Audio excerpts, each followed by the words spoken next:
Hi, I'm Phil from Prep RS. It's good to see you again. Now, in the light of what's happening in Ukraine, I'd like to bring something to your attention. This here is a folder and a guide to how to survive a nuclear attack.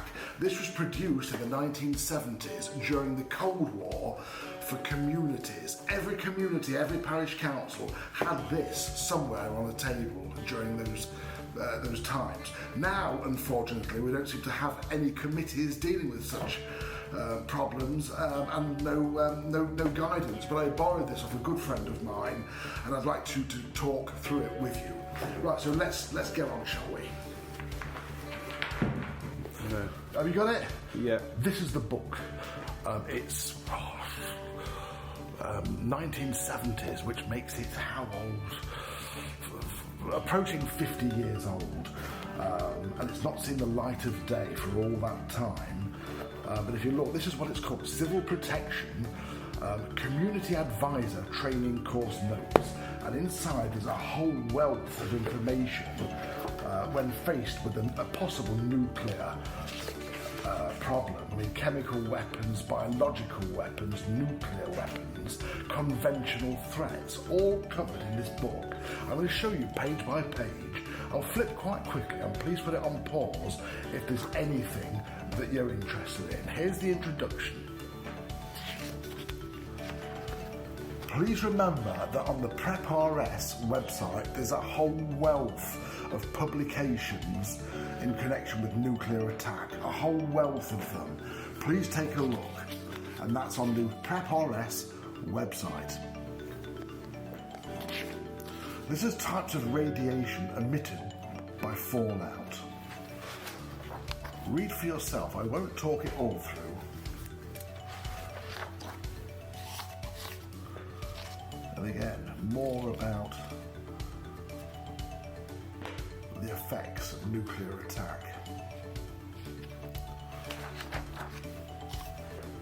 Treatments that you can apply. This is a radiation section here.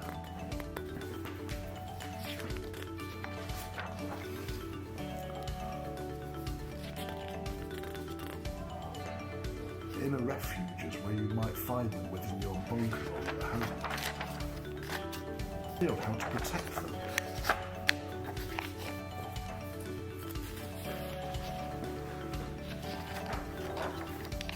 Protection measures at community level. Stocking your shelter or in a refuge. This tells you what tinned food to have and fruit juices. And the most important thing is, of course, water.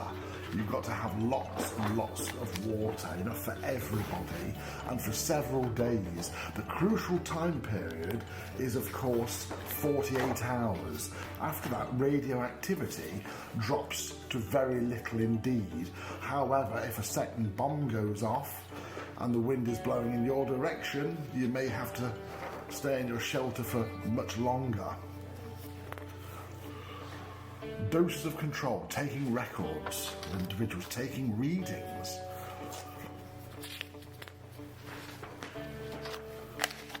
The dosimeter.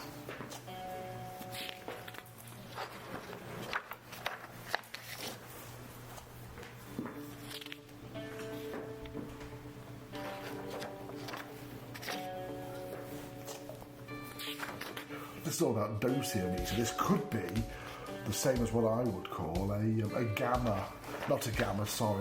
Geiger counter type reader, which you can get quite cheaply now off the internet. I mean, £30 or something like that, you can get a perfectly good Geiger counter.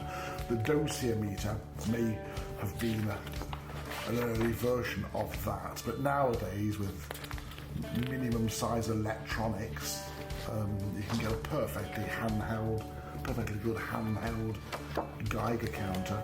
Water industry guidelines for provision and protection of drinking water supplies for communities. This is quite interesting. There is no life without water. Very poignant. Food and water in a war, emergency feeding. and I'm sure there's a lot of people in Ukraine would have liked some of this advice by now. Food supply in peacetime, self-sufficiency, food stocks, planning for food in war, it's all in here. Division and responsibility, sources of supply. Very interesting, effects of nuclear attack on water services.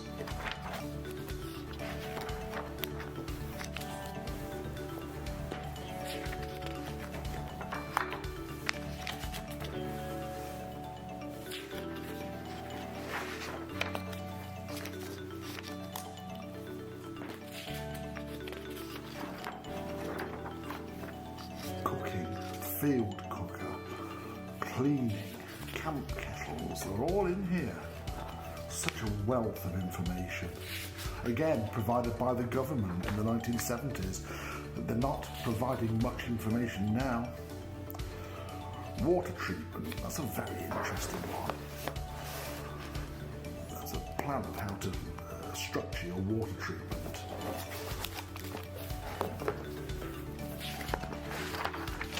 Sewerage treatment, and again there's a plan.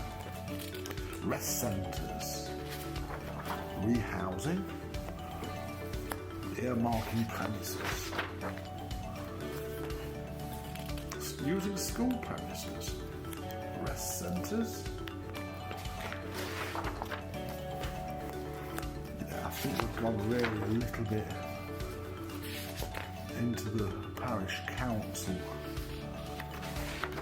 realm now, perhaps beyond the typical individual and his family. We've gone a little bit parish council.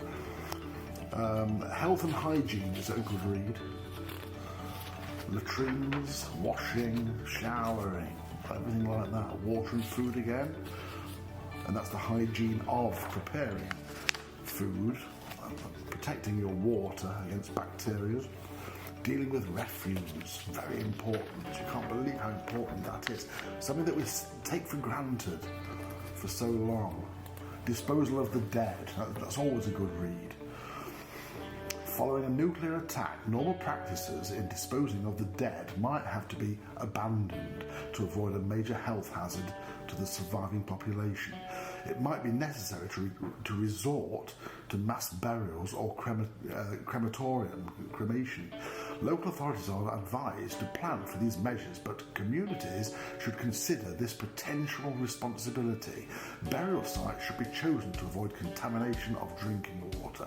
Records should also be taken.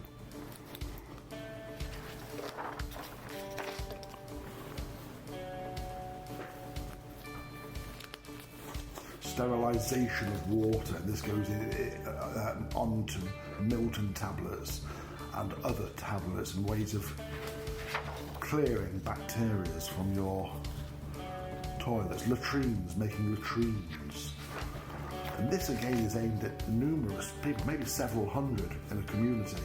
Most people with their home arrangement will only have, I don't know, I guess between 4 and 10 or 15 individuals. Making it a simple incinerator. Hygiene rules. Okay, food. Again, stocks of food must be carefully conserved. Roles of the police in war. Now there's a fascinating read.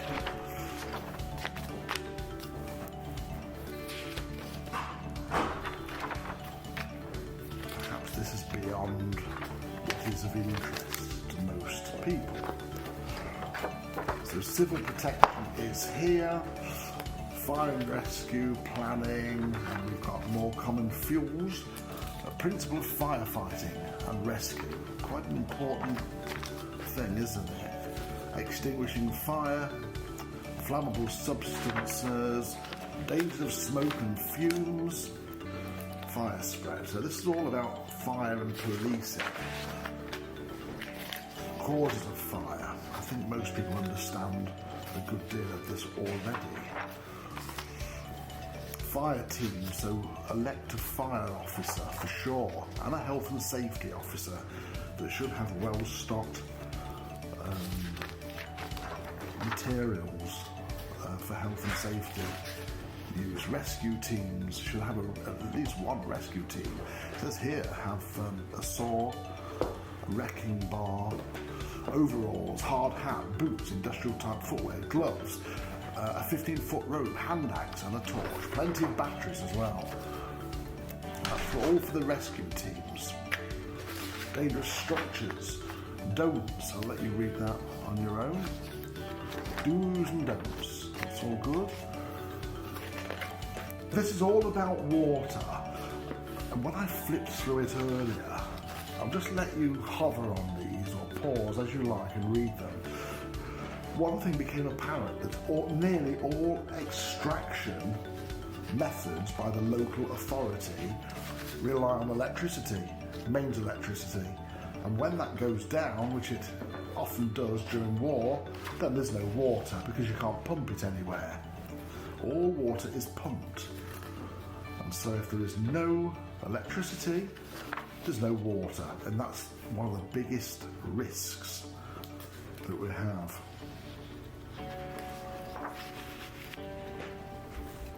Disinfectation. Household storage. I think this is largely a repeat of, or to a degree, a repeat of what we've already seen. Oh, shallow stream dam. That's a fascinating read. Storage tank, an earth storage tank for water. Emergency filtering, now that's a good read. Make your own filters next to streams and riverbeds. Sand filters. Make a sand filter. Small fans, a small one or a large one. Chemical dosing equipment. Chlorinators. Emergency pumps. Hand pumps. Simplest pumps. They're really interesting. I'd love to make one of those. Shall do one day. A disc pump. Very interesting. Rope lifts. Bucket lifts. Yeah. We'll go through this in great detail at some point. Information sources. Angling water. Well, thank you, Angling Water. Very, very interesting for all that. And I hope that our viewers of PrepRS will have a lot of information that they can glean from that. Right, well, thank you very much for following this. I really appreciate you watching and following. It really makes the difference.